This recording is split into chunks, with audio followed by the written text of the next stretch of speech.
We're going to be in Luke 16 this morning. So if you want to go ahead and turn there, Luke chapter 16. We're actually going to be in this chapter the next couple of weeks. I'm going to pray, and we'll jump into our sermon this morning. Father, thank you for today. Thank you for the opportunity we have to come now and to worship and to sing to you and to celebrate baptisms and new life in you, and now to open your word and hear your voice. And I just pray you would open our eyes and our hearts and our minds to the truth of who you are, and that you would just help us receive the word that you have for us this morning. Father, we love you. We ask this all in your son's name. Amen.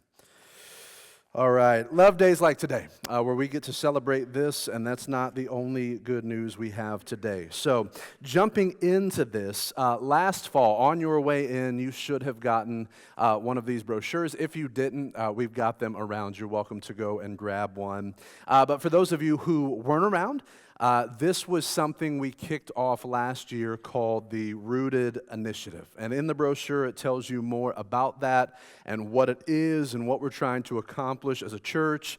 But in essence, Rooted was a generosity initiative we started where we were asking people to help us accomplish two major goals as a church. And the first involved our this year of ministry at City of God and next year of ministry at City of God.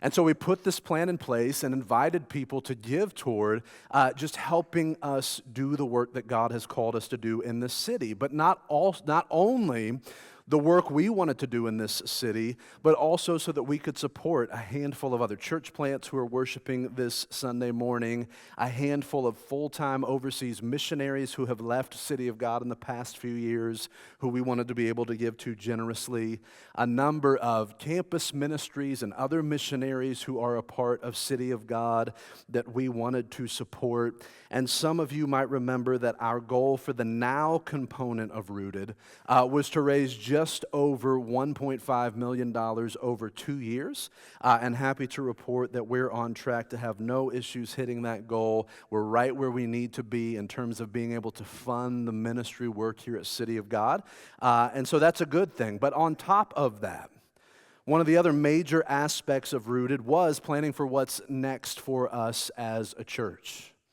In particular, we wanted to be able to set aside funds that would allow us to move into our own full-time worship space once something became available. And our goal for this permanent home, again, was not just for our comfort and convenience, but to be a hub for life and ministry at City of God for years to come. And if you've been around, we've been at the school for just over 7 years now, and we're so thankful for Lafayette Christian, their generosity in letting us use this space. This facility has given us the opportunity to grow into the church we are today. Whether you realize it or not, this fall, we have more people worshiping with us at City of God than at any point since COVID. As we talk about regularly, our children's ministry has grown from a handful of kids worshiping with us every Sunday morning to over 100 children being ministered to each week on Sundays.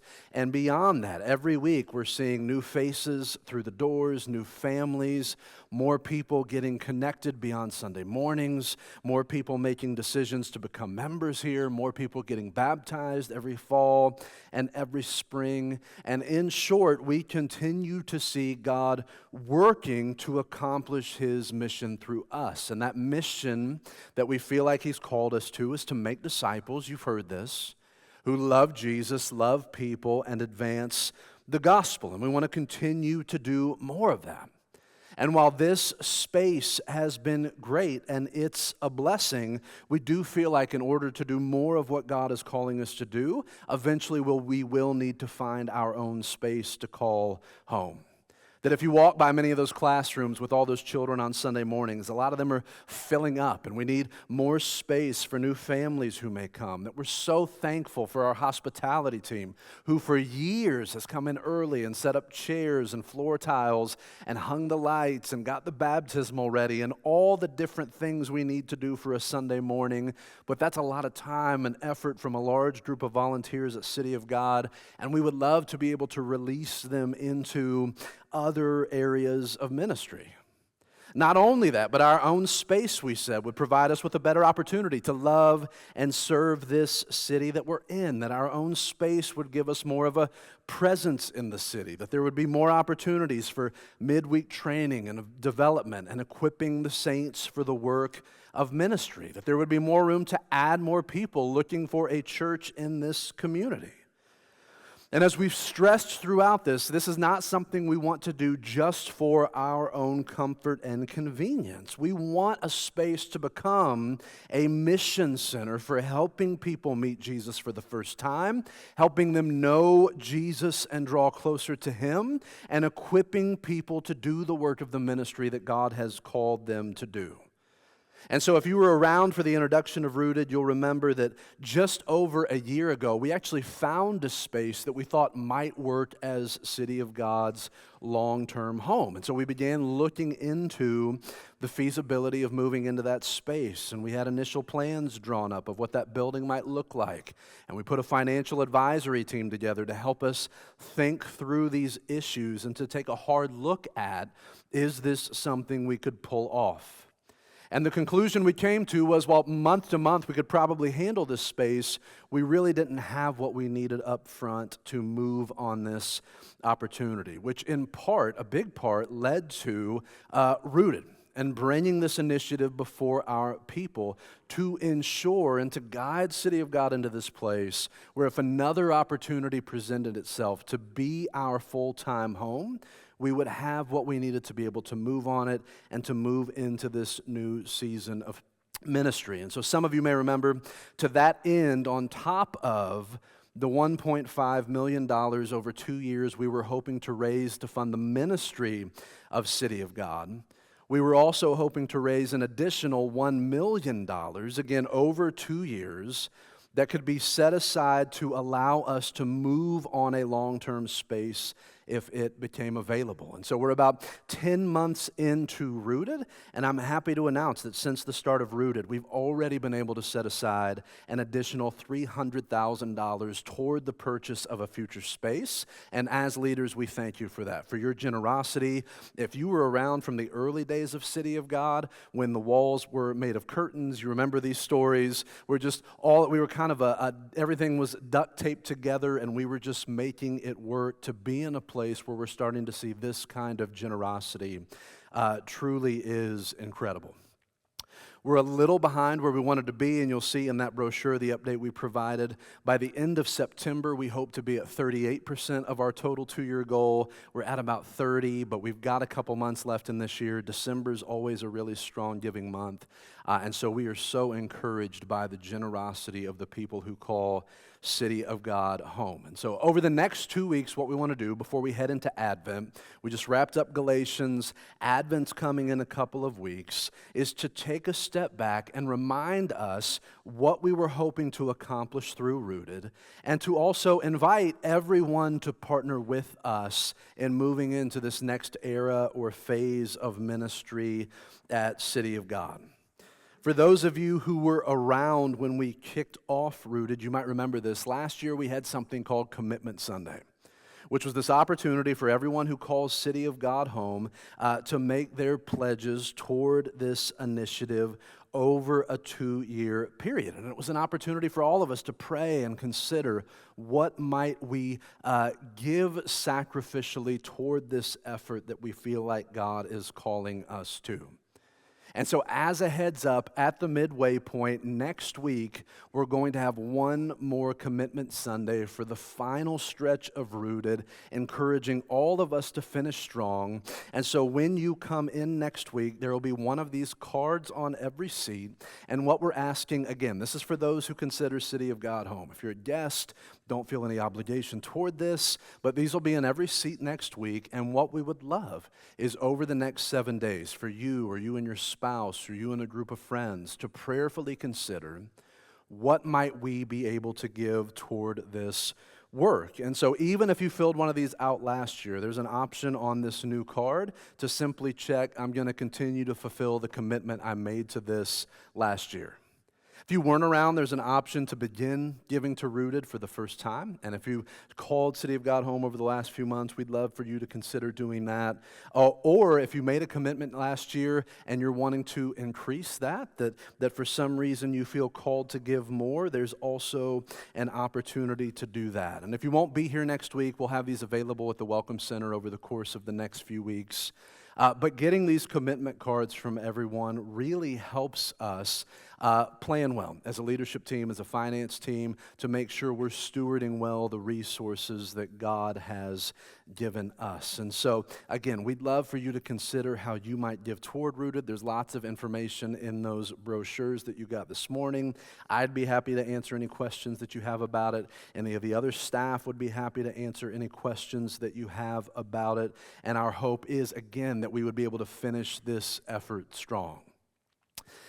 Now, stepping into that, one thing I want to be clear about, though, is that if we do this initiative and get all these commitments pledged and raise the money to fund 2 years of ministry here at City of God and set aside the money we need for a future worship space, and we do all of that and we're successful financially in that effort, but over the course of these 2 years, we don't experience a fundamental change in our hearts and in our minds about how we think about our wealth and resources as followers of Jesus, then ultimately this has failed.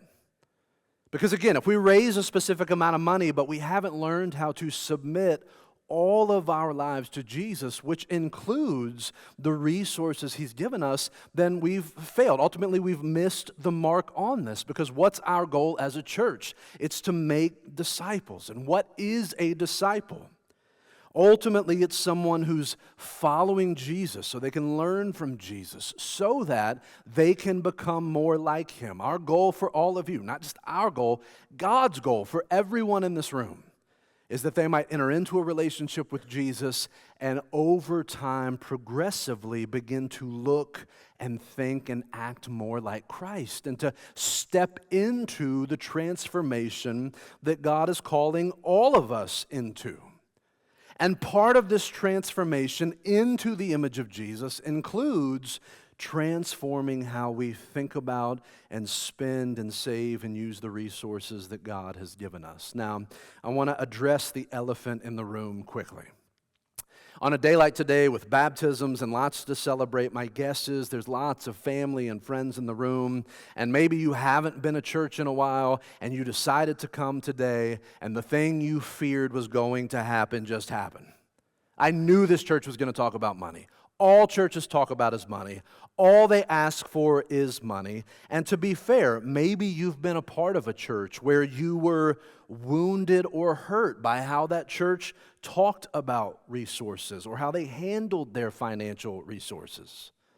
Maybe you're coming from a place where you were regularly made to feel guilty or shame over this topic because you were constantly being made to feel like you weren't doing enough or giving enough. And you might not believe me yet, and if this is your first Sunday, it'll take time. But just to be clear, that is not our heart on this issue.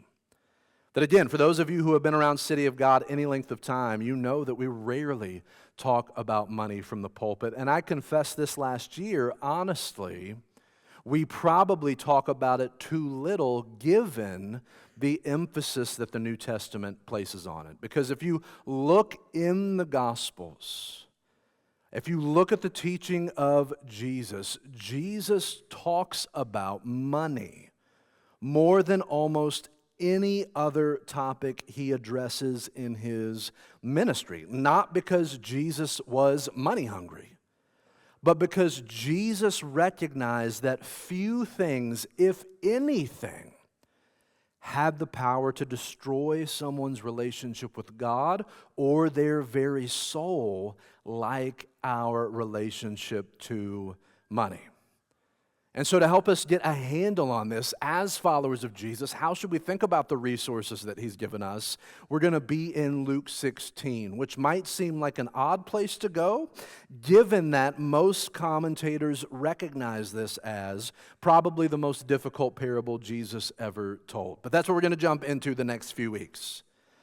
So from the outset, I want to let you know that the next 2 weeks are basically one sermon broken up into two parts. And this week, the focus is going to be on just our mindset toward the resources that God has given us. Not just our money, but our time, the time that God has given us on this earth, our skills or the abilities that God has given us, our resources, all of these good gifts that God has given us. How do we think about them and use them as disciples of Jesus? And then next week, we're going to get really practical in the back half of Luke 16, asking this question. If Jesus is calling us as his followers to live radically generous lives with the people around us, how do we do that?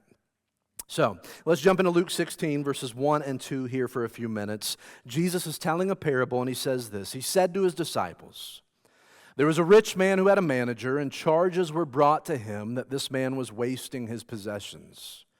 And he called him and said to him, 'What is this that I hear about you? Turn in the account of your management, for you can no longer be manager.'"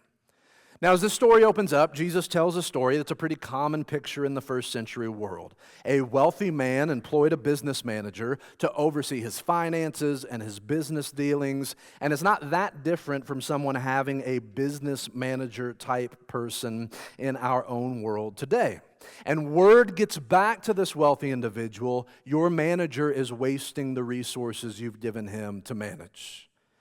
And so this wealthy man calls the manager into his office and says, "I've heard you're wasting my wealth." He fires him, and he tells him to turn in the records of what he has done. Now, we don't know whether the manager was wasting this man's resources through incompetence or through something like fraud, but for whatever reason, he's not doing a good job managing this man's wealth. So what does he do?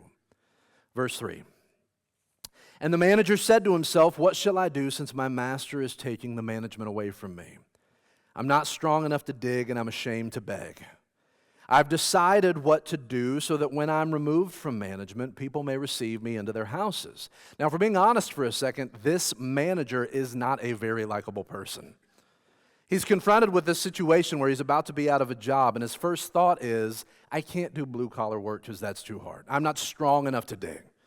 And he's too proud to ask other people for money. And so he's in this situation. He liked his desk job. He didn't want to do anything else. And he knows he's not going to get another job as a money manager. So what can he do to prepare for his future unemployment, which was coming quickly? He does devise a plan.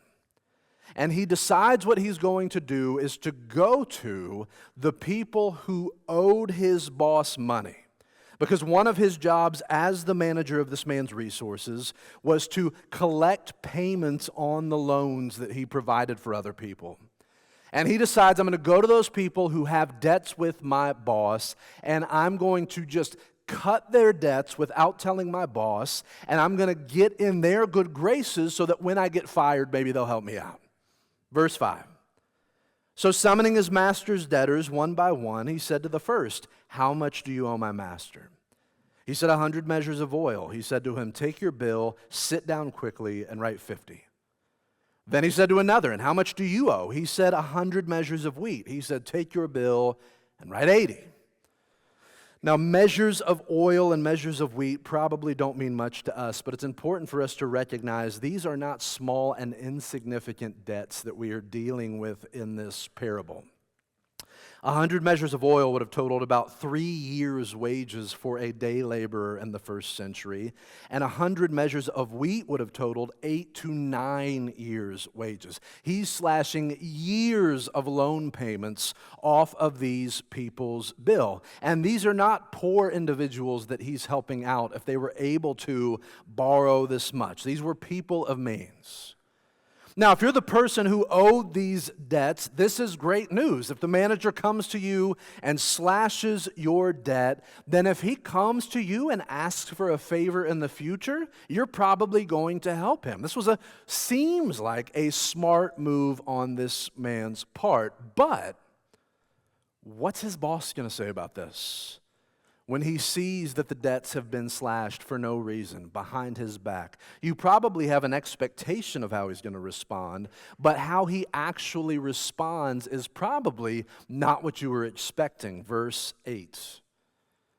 The master commended the dishonest manager for his shrewdness. For the sons of this world are more shrewd in dealing with their own generation than the sons of light. And it's this verse that gives commentators a lot of trouble. It's this verse that if you've just been reading along in your Bible, this is the verse that doesn't make sense because you're reading through Jesus' teaching and love your enemies and pray for those who persecute you and give to the poor and serve all that you can. And if you find yourself in a bind, you can do some underhanded things with your finances. It just seems out of step with everything else that Jesus said. And so this really bothers people as they read it. It sounds like what is happening is this man is being commended for going behind his boss's back and taking care of himself, even if it meant cheating his employer. And it sounds like that's what's happening because that is what's happening in this story. And so the question is, what are we supposed to do with this?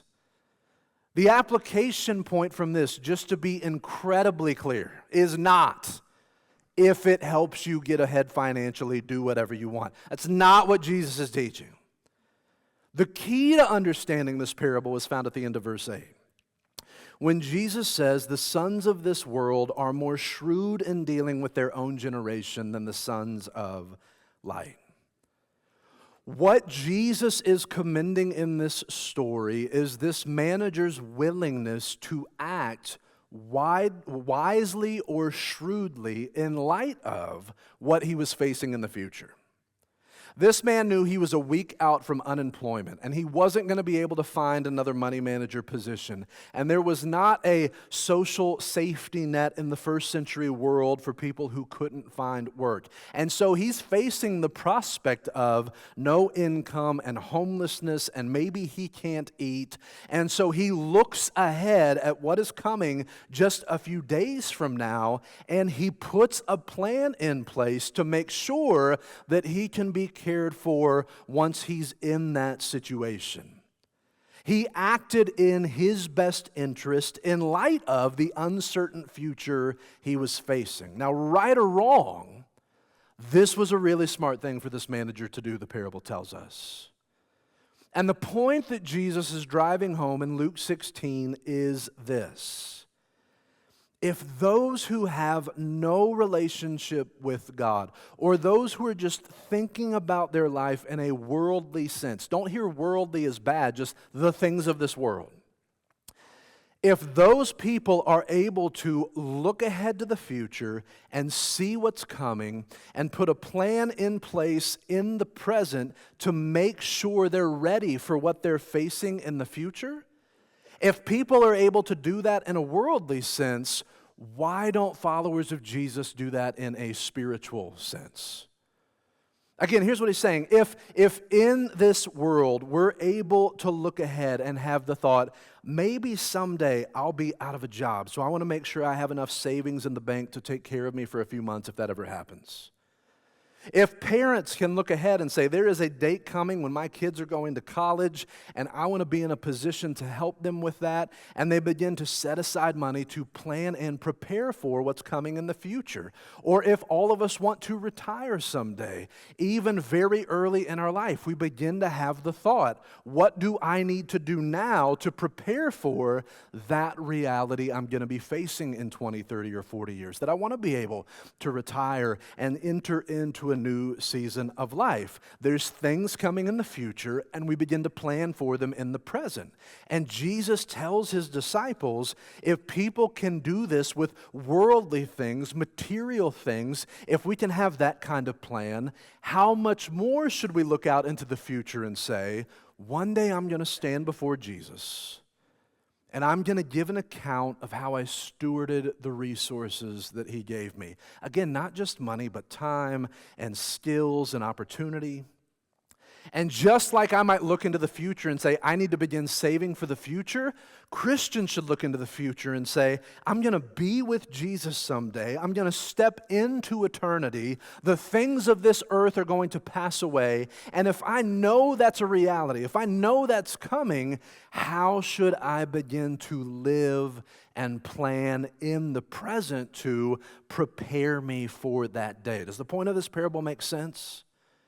And this doesn't only apply to how we steward the resources that God has given us, but it includes at least thinking through how to steward the resources that God has given us, as we're going to see in the rest of Luke 16 next week. Again, in light of eternity, in light of the coming judgment, how can I make the best use of all that God has given me? How can I live wisely and shrewdly knowing what's coming in the future? And as we said, next week we're going to stay in Luke 16 and get really practical, and as a follower of Jesus, ask what does it look like to use the resources that God has given us for the sake of the gospel? But at the outset, following Jesus when it comes to steward what He's given us well involves at least a mind shift set in one of two ways. And these are just two tweaks we have to make in our approach to thinking through the good things that God has given us. Regardless of who you are and regardless of what you have available to you, when you think about the good gifts that God has given to you, one of the things we have to begin to recognize as followers of Jesus is this: all that we have, everything that we have, is a gift from God. Ultimately, it belongs to Him. And in this time we have on this earth, He's tasked us with managing what belongs to Him well and for His purposes. This is a significant mind shift set from the rest of the world, where regardless of what we have or how hard we've worked for it or how much we've saved, we've recognized it's all God's, it's all from God, and I want to use it for God. One of my favorite examples of this mindset shift, I need to stop saying that phrase, it's hard to say, of this shift, actually comes from the book of 1 Chronicles.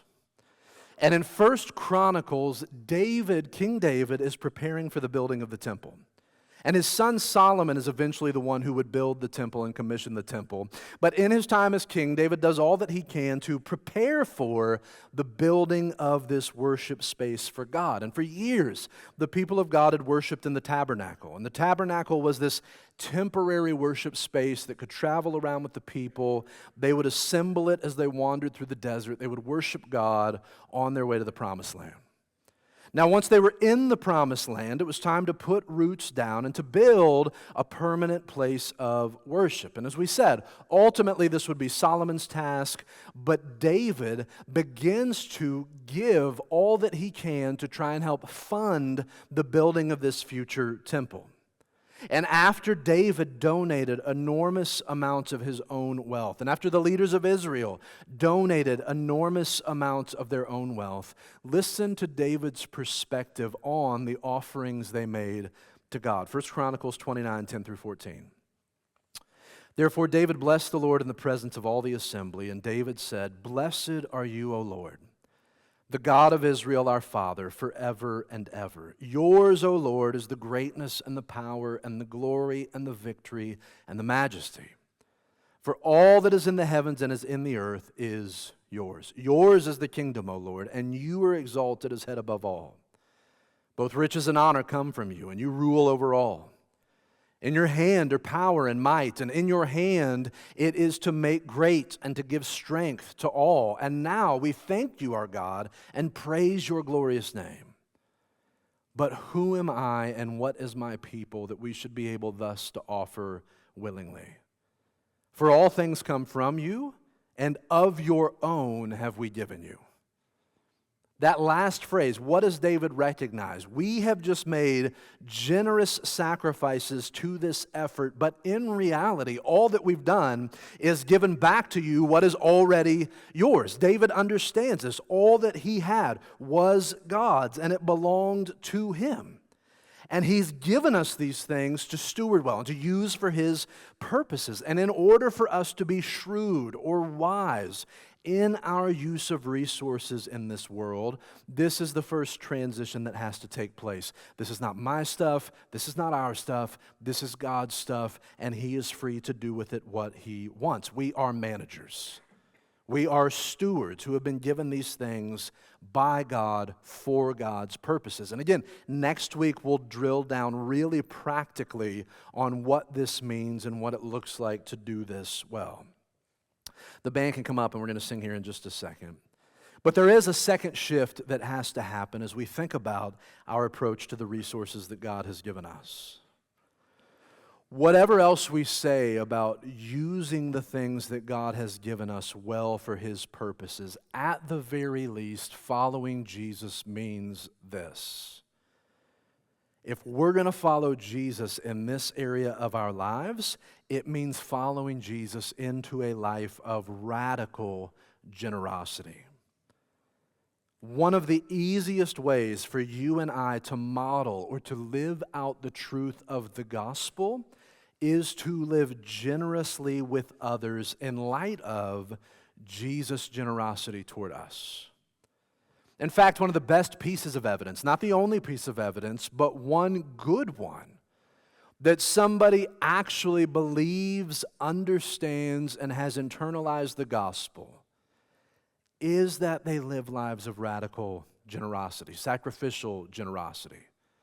To be clear, I'm not talking about rooted right now. Yes, we'd love for you to give to that. I'm talking about our approach to the church and our approach to the poor and our approach to funding missions and missionaries who are doing good gospel work all over the world. As Paul is encouraging the church in Corinth to give generously to the poor in 2 Corinthians 8, notice how he frames his appeal. 2 Corinthians 8:9. For you know the grace of our Lord Jesus Christ, that though He was rich, yet for your sake He became poor, so that you by His poverty might become rich. What is the gospel that's central to everything we do as a church, that we sing about, that we celebrate through baptisms and through communion? It's this, that left to themselves, human beings have rebelled against God, they've separated themselves from God, and they've brought themselves under the judgment of God. And that this is not a situation we can fix on our own. We can't fix our broken relationship with God through our good works, through our moral living, through any other thing that we can do. But that solely out of His love and mercy for us, and we just spent 7 weeks on this in the book of Galatians, Jesus left the joys of heaven and came to this earth to do for us what we could not do for ourselves. He left life in heaven and an intimate relationship with the Father and the Spirit to come to this earth, to take on a human body, to experience the trials and tribulations of life on this earth in frail humanity so that He could ultimately give His life as a sacrifice for us on the cross, taking our sin on Himself and receiving the judgment from God we should have received. So that if we put our hope and trust in Him, we can be forgiven. We can be made right with God, not on the basis of anything that you and I have done, but solely by putting our hope and trust in Jesus, and we are saved by His work alone. And He does all of this for us freely. And what we discover as we read the Gospels is this: no one has or ever will be more generous to you and me than Jesus has been. And so what's the best way to show that reality to a watching world? One of the ways that we show the generosity of Jesus is by living generous lives ourselves. One of our goals as Christians and as a church should be to be known as those are the really generous people. There's lots of ways the church gets labeled today. The church gets labeled as a place filled with hypocrites. The church gets labeled as a place filled with bigots or people who are out of touch with modern life. What if our church and the Christians who made up this church, for whatever else the world knows us as the really generous people in Lafayette and West Lafayette and on Purdue's campus who give more than we can understand? Again, I'm not just talking about Rooted. My prayer for City of God is that we would be a church filled with the most generous people in this city, and that we would become known as a generous church, that when we see a need, when we hear an opportunity to give, when we have a chance to lavish what we've been given on others, our first impulse, because we understand the gospel, is to do it. Now, to live that kind of life, to be able to display that kind of generosity, takes a fair amount of work and takes a fair amount of planning. And that kind of shrewdness is what we're going to talk about next week. As followers of Jesus, how do we plan and prepare for living generous lives? But at the very least, that kind of life should be something we want to step into because we serve a generous God. And let's use that generosity as an opportunity to teach the world around us about the generous Jesus we're about to worship. I'm going to pray and we'll sing.